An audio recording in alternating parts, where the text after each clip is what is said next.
I go in here, Jonas, Fiona told him when they reached the front door of the House of the Old after parking their bicycles in the designated area. I don't know why I'm nervous, she confessed. I've been here so often before.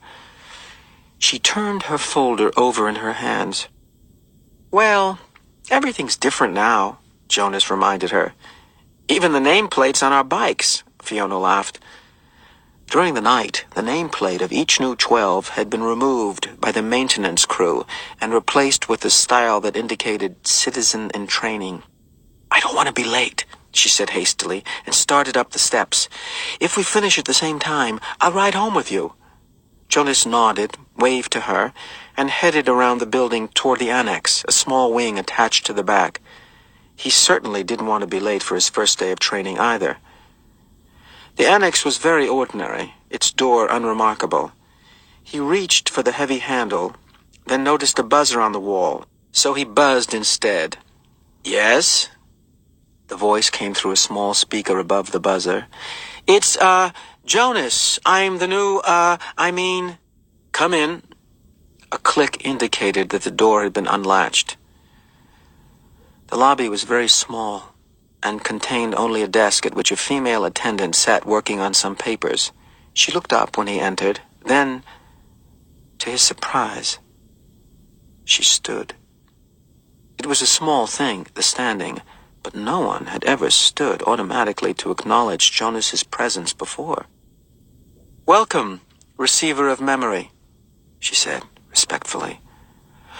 Oh, please, he replied uncomfortably. Call me Jonas. She smiled, pushed a button, and he heard a click that unlocked the door to her left. You may go right on in, she told him. Then she seemed to notice his discomfort and to realize its origin. No doors in the community were locked, ever. None that Jonas knew of, anyway. The locks are simply to ensure the receiver's privacy because he needs concentration, she explained. It would be difficult if citizens wandered in looking for the Department of Bicycle Repair or something. Jonas laughed, relaxing a little. The woman seemed very friendly, and it was true. In fact, it was a joke throughout the community that the Department of Bicycle Repair, an unimportant little office, was relocated so often that no one ever knew where it was. There is nothing dangerous here, she told him.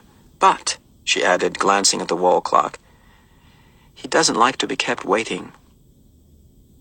Jonas hurried through the door and found himself in a comfortably furnished living area. It was not unlike his own family unit's dwelling. Furniture was standard throughout the community, practical, sturdy, the function of each piece clearly defined, a bed for sleeping, a table for eating, a desk for studying. All of those things were in this spacious room, though each was slightly different from those in his own dwelling. The fabrics on the upholstered chairs and sofa were slightly thicker and more luxurious. The table legs were not straight like those at home, but slender and curved, with a small carved decoration at the foot. The bed, in an alcove at the far end of the room, was draped with a splendid cloth embroidered over its entire surface with intricate designs. But the most conspicuous difference was the books. In his own dwelling, there were the necessary reference volumes that each household contained. A dictionary, and the thick community volume which contained descriptions of every office, factory, building, and committee, and a book of rules, of course. The books in his own dwelling were the only books that Jonas had ever seen. He had never known that other books existed. But this room's walls were completely covered by bookcases, filled, which reached to the ceiling. There must have been hundreds, perhaps thousands of books, their titles embossed in shiny letters.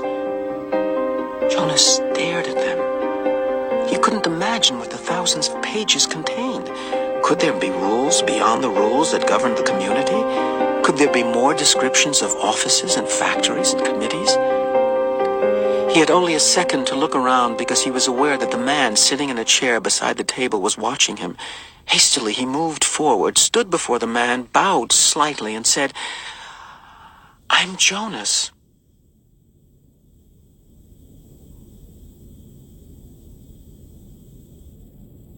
I know. Welcome, receiver of memory. Jonas recognized the man. He was the elder who had seemed separate from the others at the ceremony, though he was dressed in the same special clothing that only elders wore. Jonas looked self-consciously into the pale eyes that mirrored his own. "Sir, I apologize for my lack of understanding." He waited, but the man did not give the standard accepting of apology response. After a moment, Jonas went on, "But I think," he corrected, reminding himself that if precision of language were ever to be important, it was certainly important now, in the presence of this man. "That you are the receiver of memory. I was only assigned, selected yesterday. I'm not anything at all, not yet." The man looked at him thoughtfully, silently. It was a look that combined interest, curiosity, concern, and perhaps a little sympathy as well. Finally, he spoke. "Beginning today, this moment, at least to me, you are the receiver. I have been the receiver for a long time. A very, very long time. You can see that, can't you?" Jonas nodded. The man was wrinkled, and his eyes, though piercing in their unusual lightness, seemed tired. The flesh around them was darkened into shadowed circles. "I can see that you are very old," Jonas responded with respect. The old were always given the highest respect. The man smiled.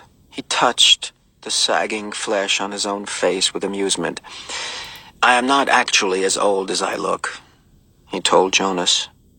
"This job has aged me. I know I look as if I should be scheduled for release very soon. But actually, I have a good deal of time left. I was pleased, though, when you were selected. It took them a long time. The failure of the previous selection was 10 years ago, and my energy is starting to diminish. I need what strength I have remaining for your training. We have hard and painful work to do, you and I. Please, sit down," he said, and gestured toward the nearby chair. Jonas lowered himself onto the soft-cushioned seat. The man closed his eyes and continued speaking. "When I became a 12, I was selected, as you were. I was frightened, as I'm sure you are." He opened his eyes for a moment and peered at Jonas, who nodded. The eyes closed again. "I came to this very room to begin my training. It was such a long time ago. The previous receiver seemed just as old to me as I do to you. He was just as tired as I am today." He sat forward suddenly, opening his eyes, and said, "You may ask questions. I have so little experience in describing this process. It is forbidden to talk of it." "I know, sir. I have read the instructions," Jonas said. "So I may neglect to make things as clear as I should." The man chuckled. "My job is important and has enormous honor. But that does not mean I am perfect. And when I tried before to train a successor, I failed. Please, ask any questions that will help you." In his mind, Jonas had questions. 1,000, 1,000,000 questions. As many questions as there were books lining the walls. But he did not ask one, not yet. The man sighed, seeming to put his thoughts in order. Then he spoke again. "Simply stated," he said, "although it's not really simple at all, my job is to transmit to you all the memories I have within me, memories of the past."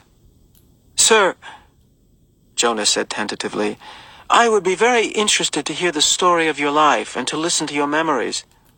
I apologize for interrupting," he added quickly. The man waved his hand impatiently. "No apologies in this room. We haven't time." "Well," Jonas went on, uncomfortably aware that he might be interrupting again. I am really interested. I don't mean that I'm not, but I don't exactly understand why it's so important.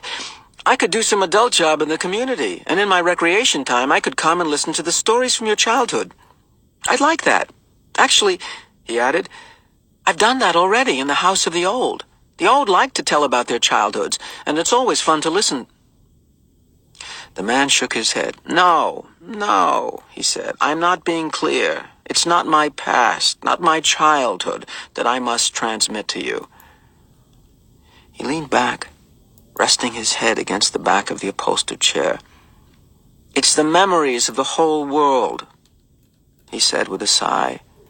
Before you, before me, before the previous receiver, and generations before him. Jonas frowned. The whole world? He asked. I don't understand. Do you mean not just us? Not just the community? Do you mean elsewhere too? He tried in his mind to grasp the concept. I'm sorry, sir, I don't understand exactly. Maybe I'm not smart enough. I don't know what you mean when you say the whole world, or generations before him. I thought there was only us. I thought there was only now. There's much more. There's all that goes beyond, all that is elsewhere, and all that goes back and back and back. I received all of those when I was selected, and here, in this room, all alone, I re-experience them again and again. It is how wisdom comes, and how we shape our future. He rested for a moment, breathing deeply.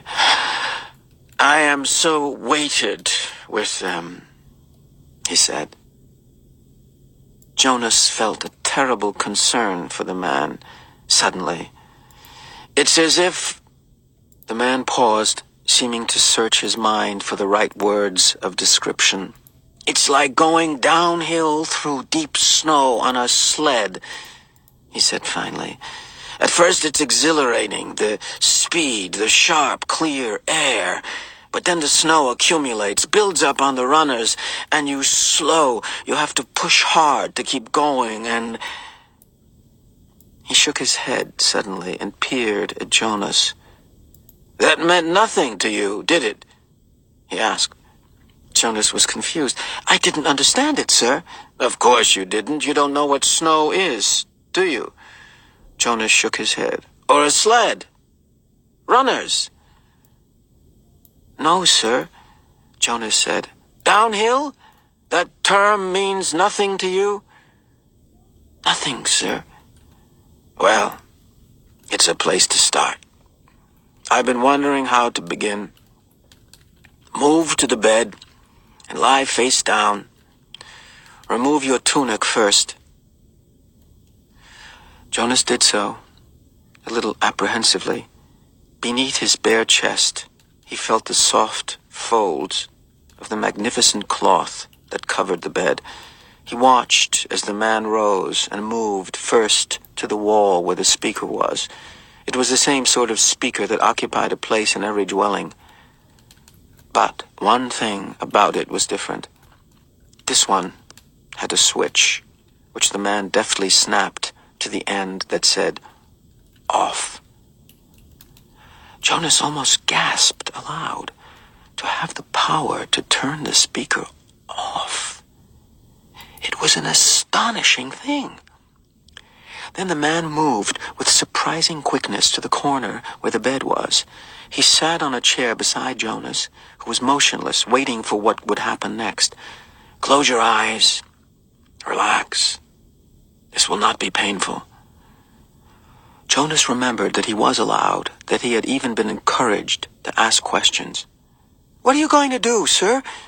He asked, hoping that his voice didn't betray his nervousness. I am going to transmit the memory of snow, the old man said, and placed his hands on Jonas's bare back.